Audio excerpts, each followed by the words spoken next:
We are born, all of us, and we die. For humankind, this is all we know for certain about life. Well, I shouldn't say it isn't all we know. What we do know is we have to live, die, and pay taxes. That much we all know. Birth, though, is the beginning, and in many of our minds, death is the end. In the 2nd century of before the Common Era, Judaism began to assert that death may represent only one event in a person's life. My teacher, friend, colleague, the late Rabbi Neil Gilman, best describes the ancient notion in his work, The Death of Death, Resurrection and Immortality in Jewish Life. Rabbi Gilman wrote the following. He wrote that Jews came to believe that at the end of days, the dead will be resurrected and come back before God to account for their lives on earth, that the righteous will be rewarded and the evil will be punished, that Jews, free from the yoke of exile, will return to their homeland, rebuild it, and become masters of their own destiny, that they will rebuild the temple, reinstitute the temple cult, nations of the world will flock to study Torah with the Jewish people, peace and justice will rule, the tensions that now pervade the world of nature will disappear, and that, quote, the wolf shall dwell with the lamb, and that all people will come to know and worship the God of Israel. This entire scenario will be brought to pass through the initiative of a charismatic or quasi-divine figure called the Mashiach, the Messiah. Now, many of you are familiar with this notion. This notion predated Christianity by hundreds of years. What happened with the birth of Christianity borrowed from Judaism this notion of a world to come, of an afterlife, and made it the centerpiece in their religion. So Judaism has become thought is a very this worldly religion.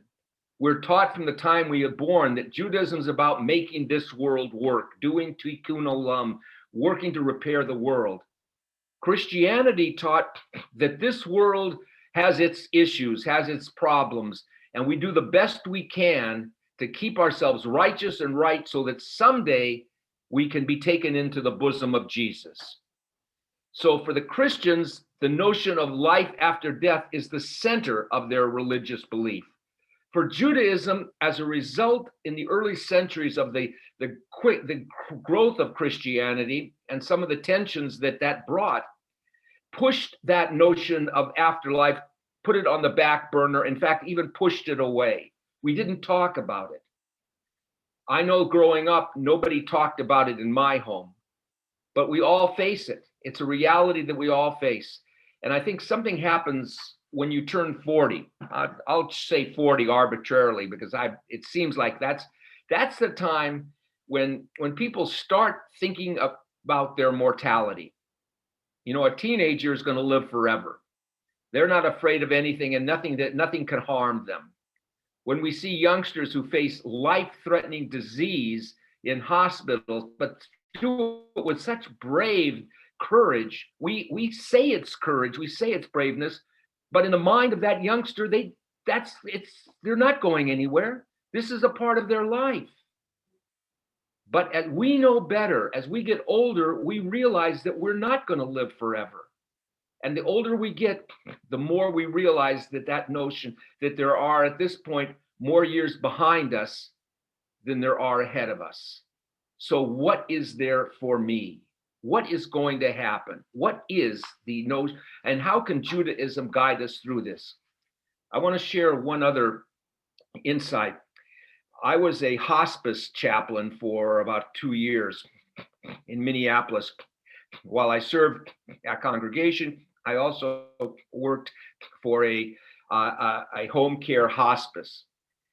And since Minneapolis has a fairly nice Jewish community, but not large enough where all my patients were Jews. A good number of the patients that I visited as a chaplain were non-Jews.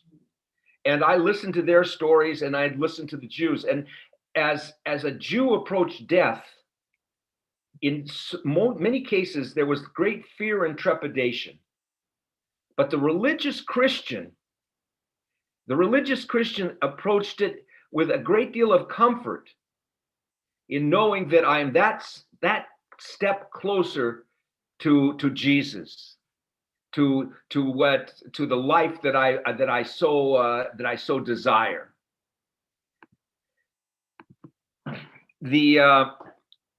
What does Judaism have to say? And for so many people, that's the great question. How can Judaism help me? And the answer so too often is, well, Judaism's all about this world, making it work. Okay, fine. I've worked my whole life. I see where what is there for me? Well, the ancient rabbis who were really responsible for introducing notions of an afterlife and thinking about it and talking about it they questioned it too back in the 1st and 2nd century. They questioned some of the Psalms. The righteous shall flourish like the palm tree and grow mighty like the cedar in Lebanon. The wicked shall perish from this earth. And they looked around and they saw that the wicked were doing quite well, thank you, and that the righteous were getting trampled on. What was this about? And so we began with our notions of what is this afterlife. Passover is just about here. It's just about 6 weeks away. And on Passover, one of the fun songs that we sing is Chad Gadya. Chad Gadya, Chad Gadya, des even Abba Bitrezuse, Chad Gadya, Chad Gadya. We sing about this one little goat. And in the final verse comes to say that the angel, that God comes in the final verse to slay the angel of death. Even here in this fun little song, our tradition suggests a faith in the ultimate death of death itself. This observation was made again by my colleague Neil Gilman.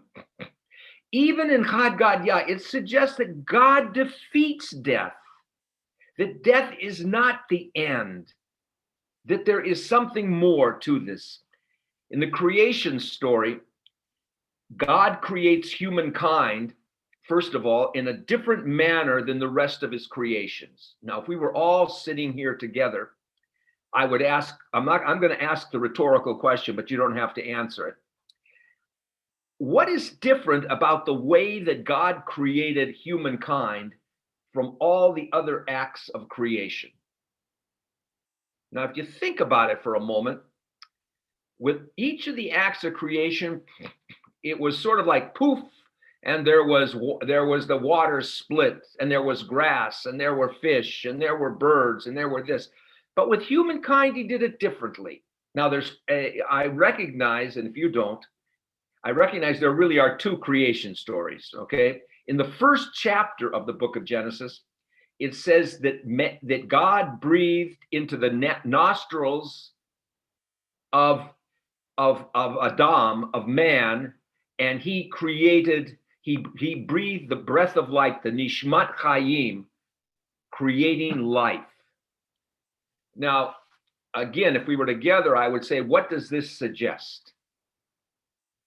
Well, it suggests that we are more than just flesh and bone. What makes us different from every act of creation is God literally breathed his breath into us. And that breath, the nishmat chayim, the breath of life, and the word nishmat is where the root nishama means soul. Each of us possesses godliness within us. And that's what distinguishes us from all the other acts of creation. Now, you can't burn godliness. You can't bury godliness. You can't destroy that element within us. Each of us has an indestructible element. And if God is immortal, then so is the breath of God, the soul of humankind. And when we die, the body that has been gifted to us by God to protect us and protect the soul is returned to the earth. Our soul, though, remains very much alive, maybe even to be planted into another body, continuing perhaps the never-ending cycle of life. Now, with this in mind, the first thing I would say is that death is not the end of life. It's the end of the life as we know it. But we've been given this body which is mortal. It's like everything else in the world. It works for a while, and then things go wrong. We live a certain amount of years. By the way, just in approaching this is why I continually say this is why we have the at funerals, you'll often hear the rabbi or someone mention Moses, who lived Mea ve'esrim, lived until 120 years of old. And that's sort of the benchmark for life. And so we like to say that anyone who passed away before 120 died too soon. But we know that our lives, though they're more extended than they've been in the past, we know that things as we know it will come to an end. But we return to God, that which God gifted us, this body, to protect the sanctity of the soul.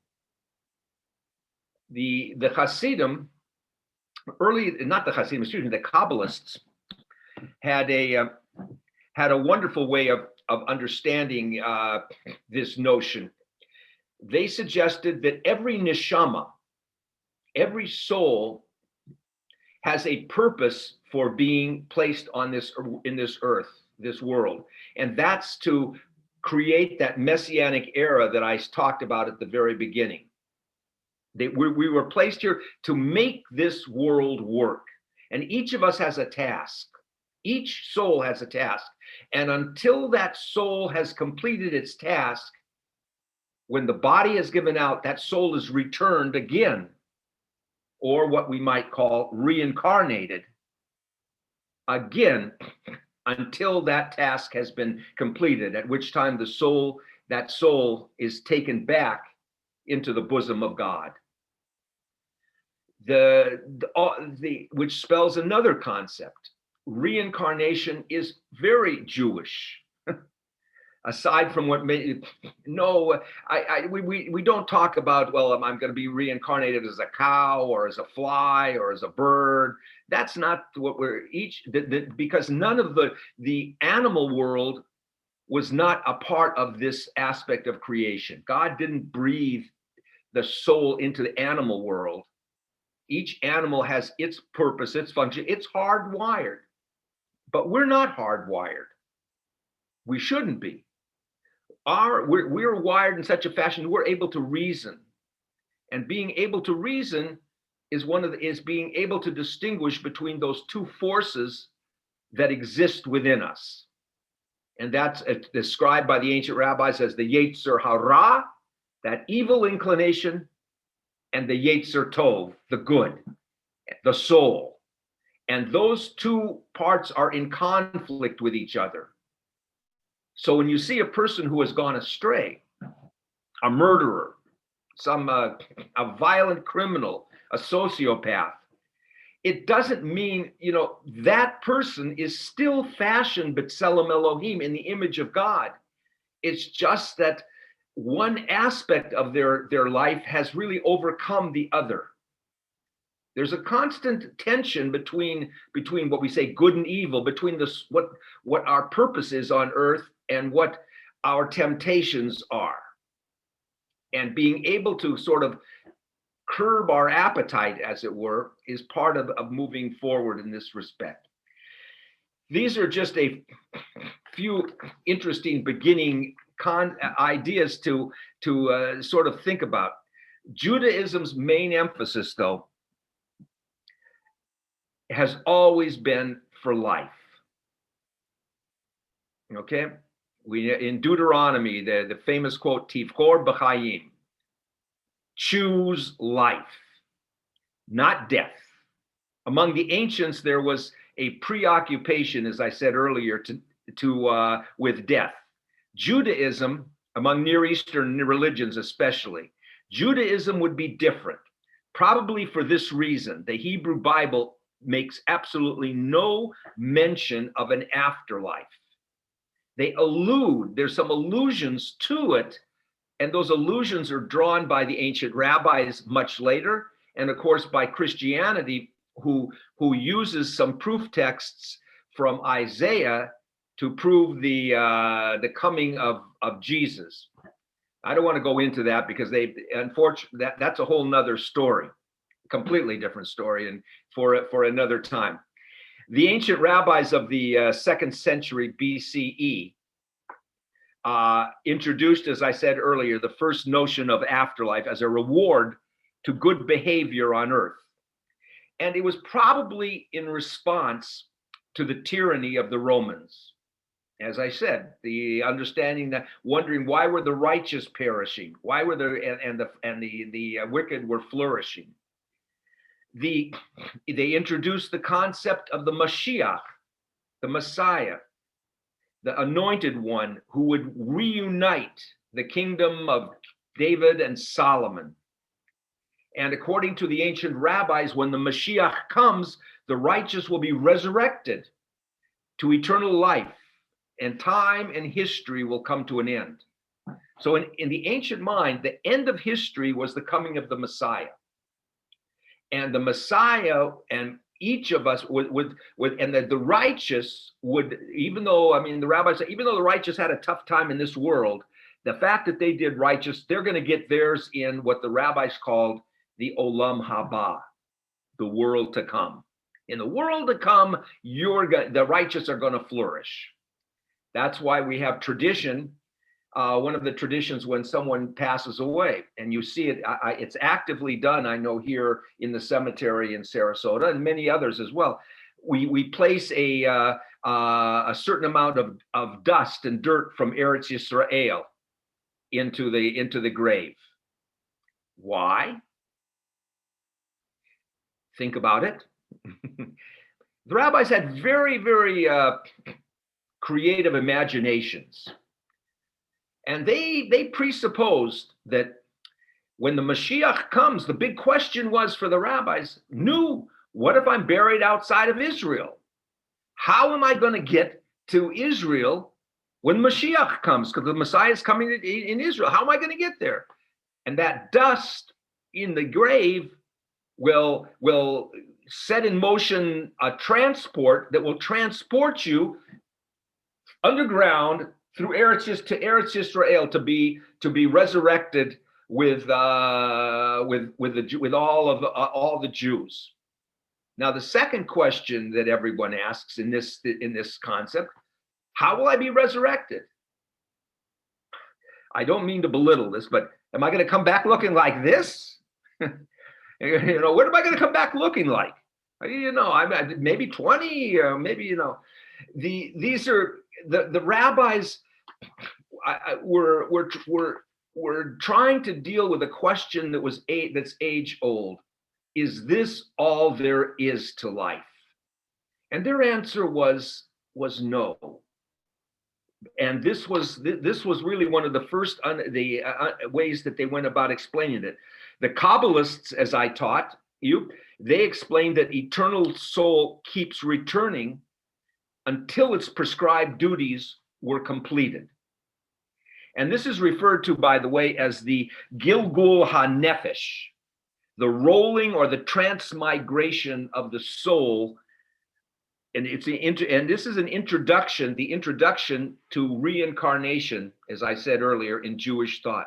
Yes, when somebody asks, do Jews believe in reincarnation? Yes, we believe that we will be reincarnated until we're able to perform that task, which we don't know but it's part of our DNA, the soul within us, that will bring us at the goal is to come to once again be one with God.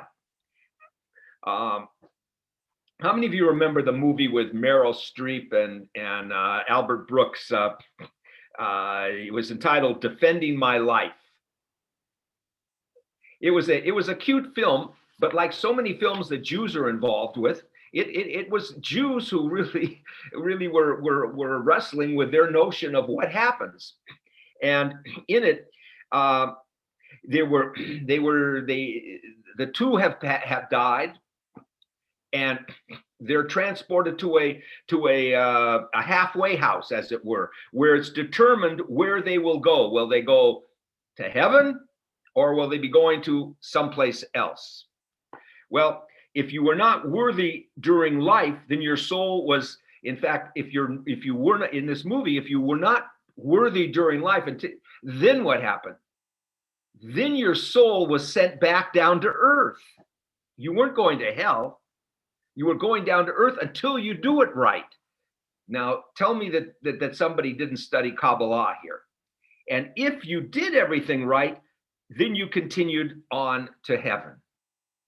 It's also we get with this concept. We learn as well with the concept of the soulmate. Remember, we talk about when two people, in fact, it was the Baal Shem Tov who really gave birth to this concept in marriage.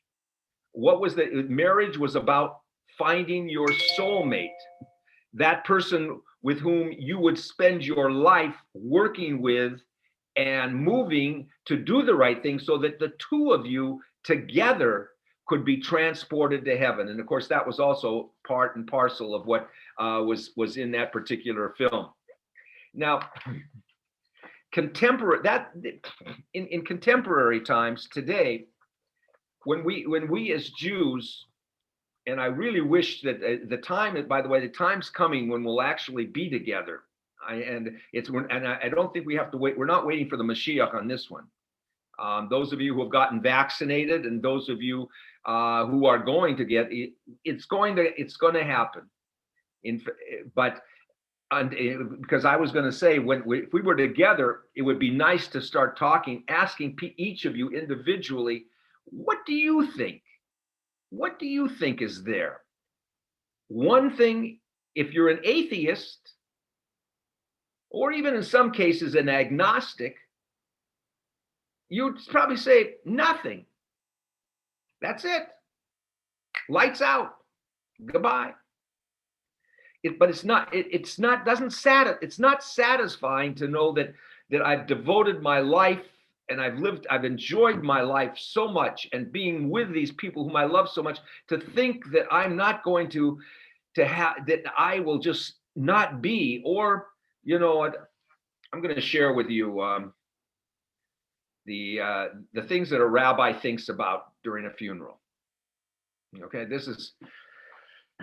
only with me will you get the honest truth, because I am too often unfiltered.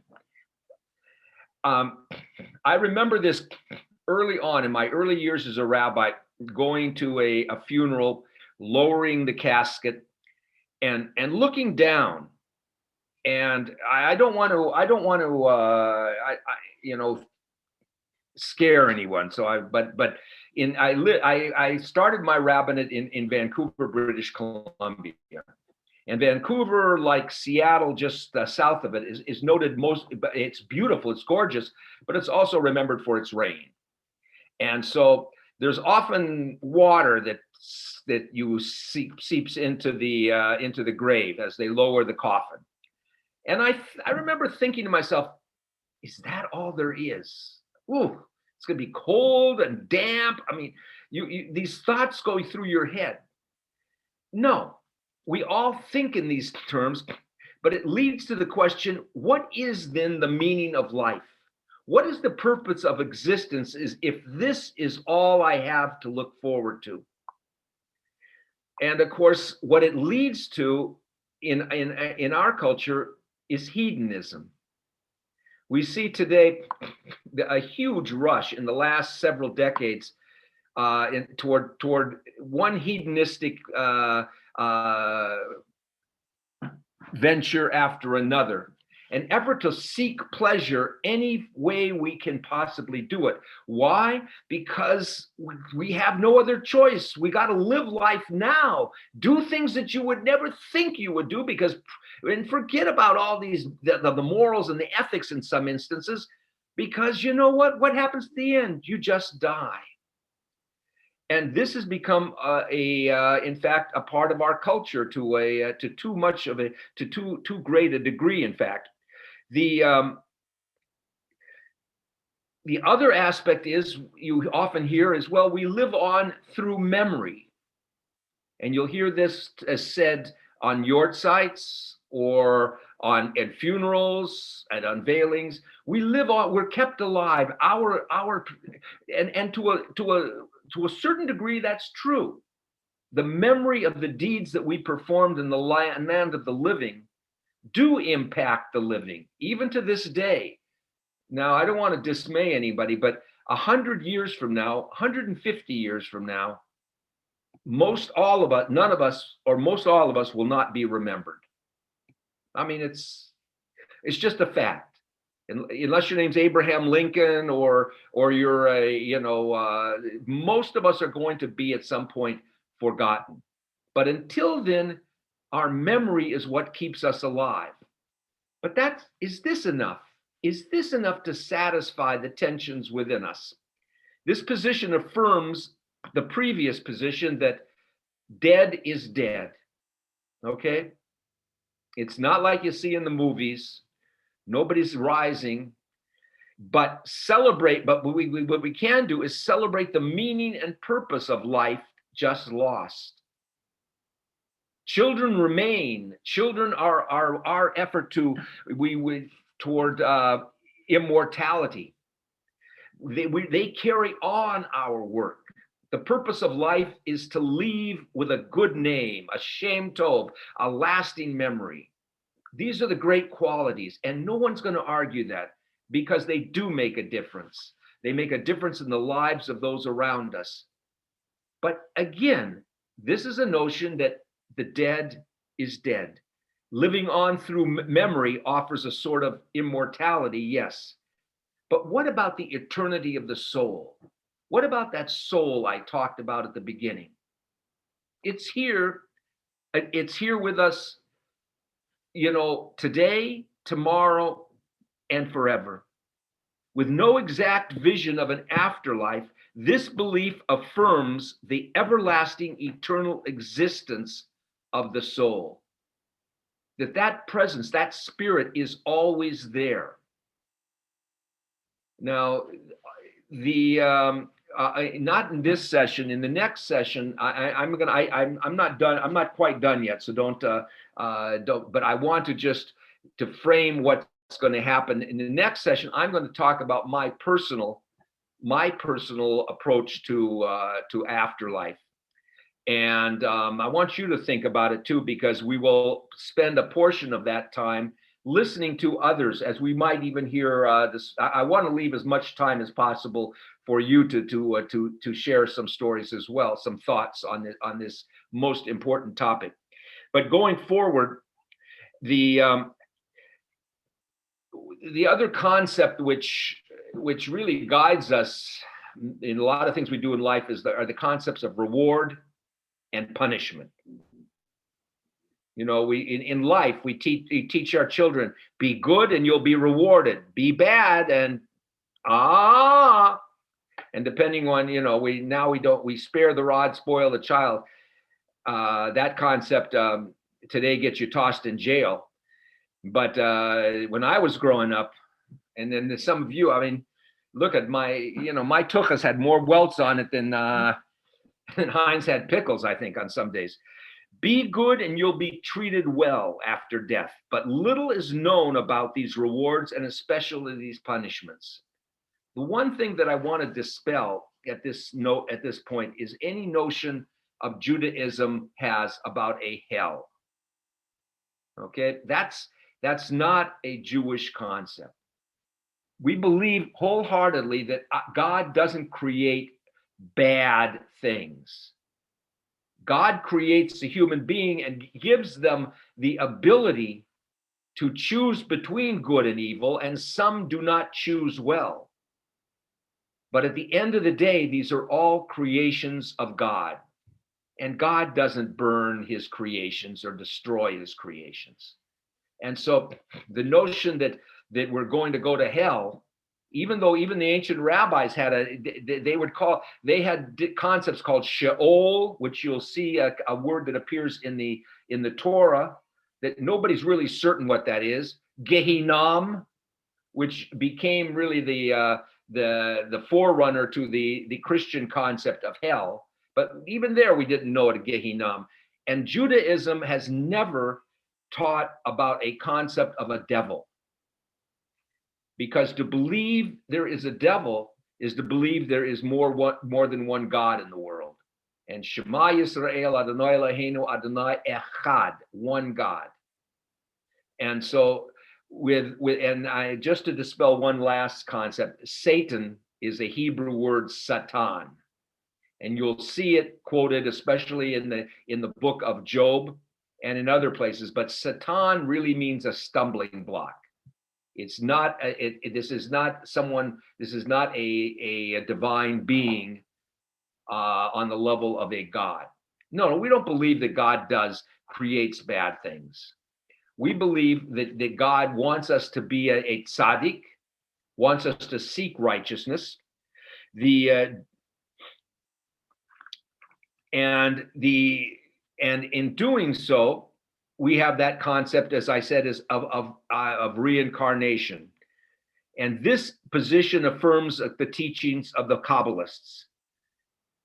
Now, this is where I would normally tell you what my approach is, but I'm saving that for the next session. I want to give some concluding thoughts here, because we'll have plenty of time then to give you some time to ask some questions, because I did come in late, and there is another program that follows me, and I don't want to cheat anybody out of that. The Kutsk Rebbe, Rabbi Menachem Mendel of Kutsk, he taught, fear not death.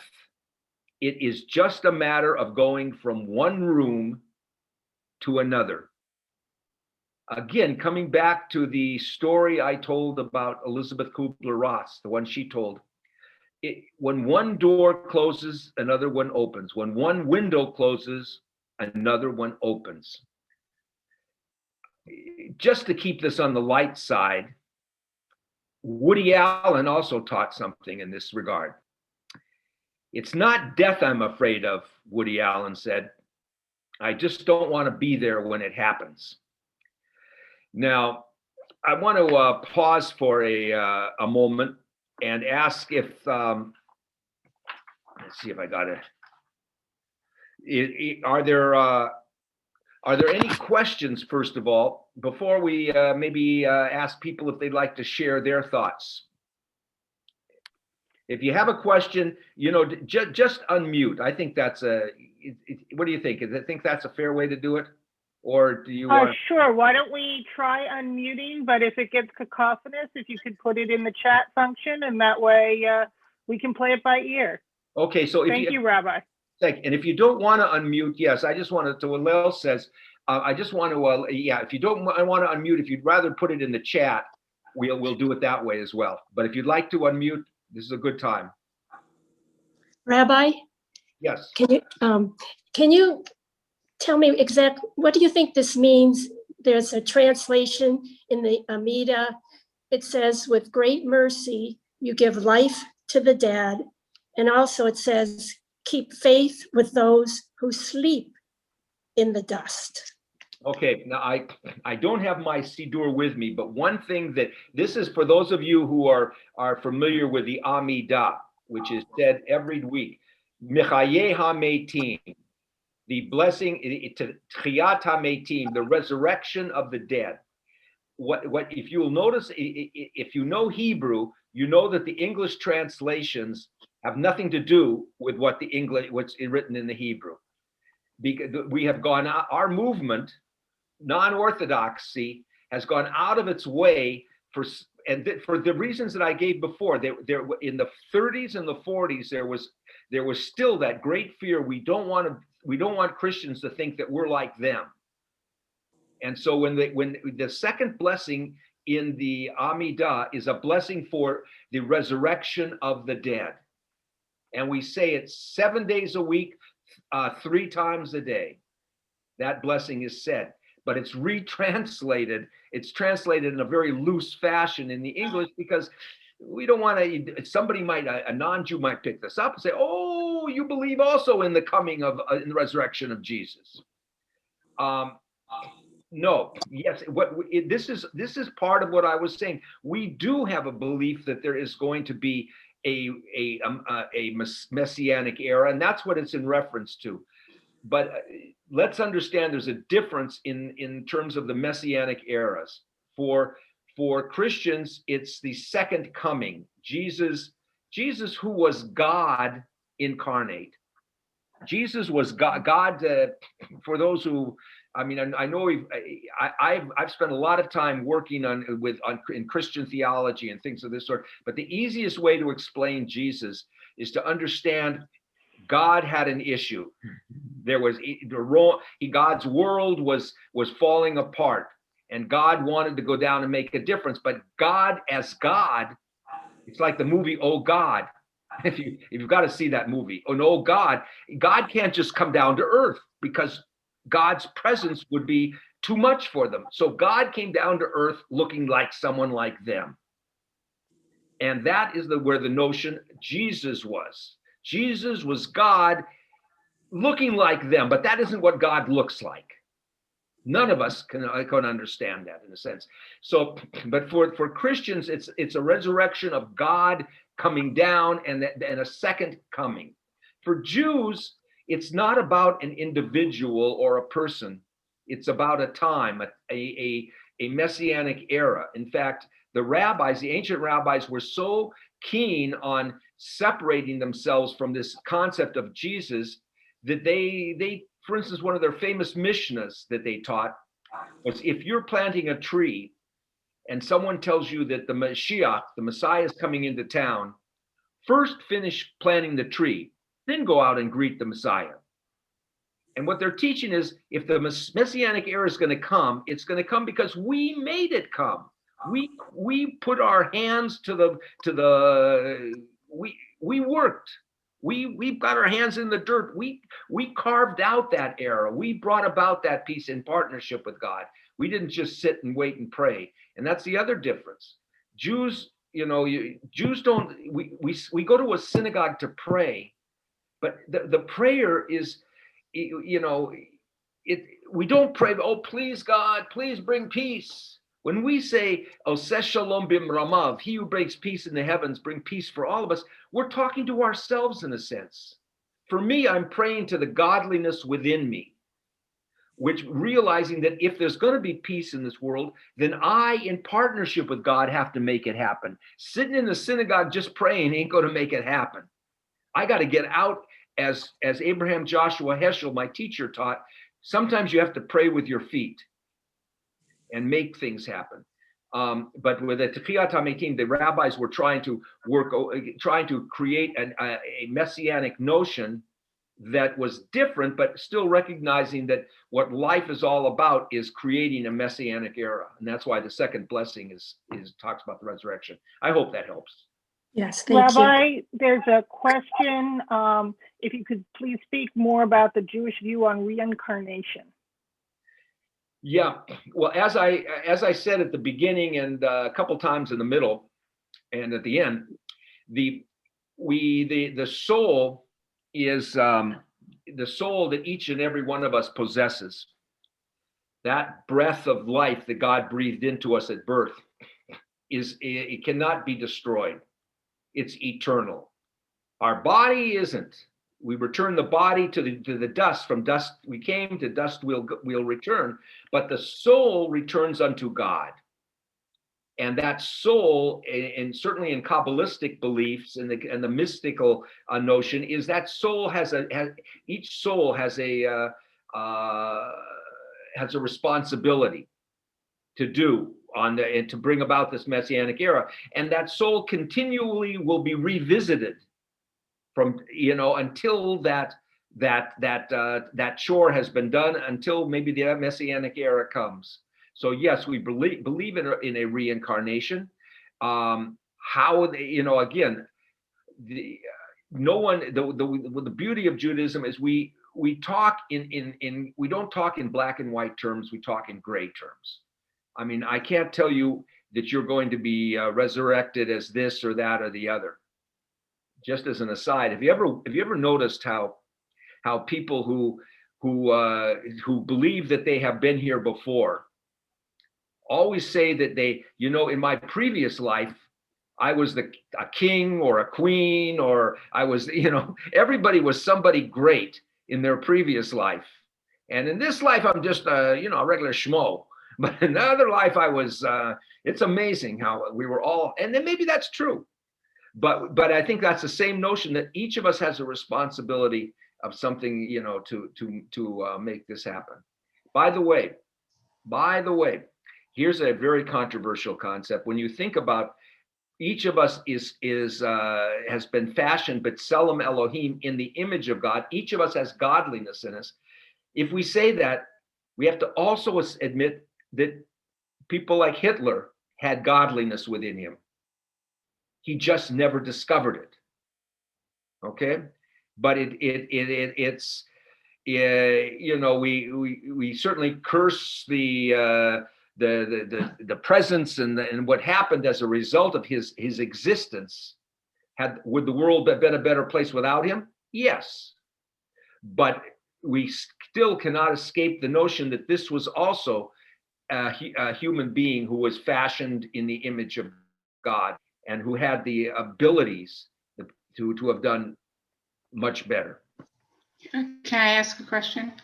Sure. I've been studying the Tanya because you were mentioning mysticism, and in the Tanya they talk about 4 worlds, and we're at the lowest level world, and all our mitzvahs go up to the higher worlds, and when we die, our soul goes up and meets those. And the more righteous a person is, the higher the world they're in. Is that something you comment about?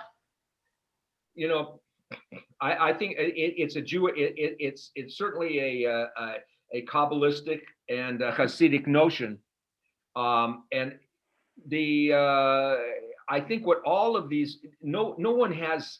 I started that by saying that Houdini hasn't come down to give us exactly the word on what's happening. No one can tell you exactly what. We have what we call in Judaism faith. And faith is the hardest word to define, but Soren Kierkegaard, who's really the father of modern, father of existentialism, he also was the creator of the phrase leap of faith. And before you can begin thinking in the terms that we were talking about here this afternoon, you first of all have to be willing to make that leap of faith. Can I explain God in a rational, reasonable term? Can God be defined in A plus B equals C? No. At some point you have to once you've made that leap of faith, then we can start understanding what we perceive life could bring. And this is how some of the Hasidim have come to deal with this question. I deal with it, as you'll see, in a different manner, but certainly if it helps you understand or helps you work your way through this world in a reasonable way, I think it says the same thing. At the end of the day, death is not necessarily the end. That's all we know. All we know, again, is life begins at life, at birth, and ends at death. But that doesn't mean that that there isn't something before birth, nor does that mean that there isn't something after death. We only know this much. We don't know anything about here or anything about there. And there's a natural curiosity that says within me, and within my understanding of Judaism, but within me, that there's got to be more than this. That the life cycle must continue. I have to feel that also. Can I interject? Sure. My feelings about the communication with those that have passed ahead of us, Mhm. our parents, our grandparents, the memory that we have, keep them alive for us. And there are some times where I feel they're communicating with us. My daughter has told me of her feelings sometime. And each of us has called out to our dead mothers when we have a problem, when we have worries, and we're actually talking to them. There has to be something there that keeps that spirit alive. You remember this in Fiddler on the Roof, when Tevye is telling Golda, trying to tell Golda about his daughter's going to be marrying. Yeah, he says, "Oh, I got a message from your dead mother, and she's, oh my God, Yes, I mean, all of these things are part of these. We are embedded in us from birth, and we carry with them with us. I wanted. There's a question on the that was Susan Hall asked, and I'm just going to read it. If there is no devil in Judaism, what or who is the serpent in the Garden of Eden? In Christianity, the serpent is the devil. If God didn't create evil things, who created the serpent?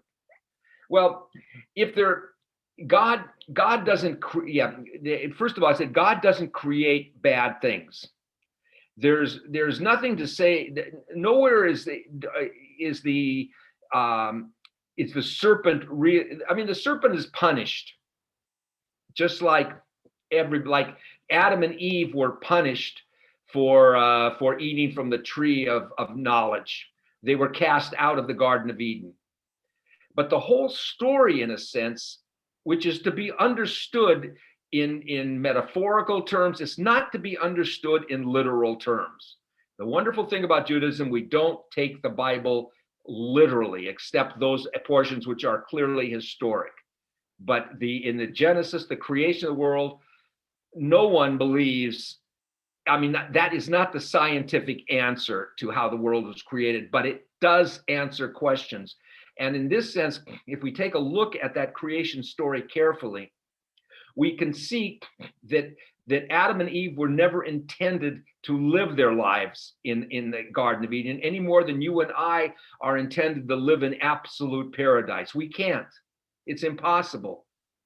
Because, and in their case, there was so much they needed to learn about life before they could ever hope to create a paradise. And so what God does here at the beginning, he shows us at the beginning what life can be in its ultimate joy. And then they were meant to leave Eden, because then they had to go out and find it again.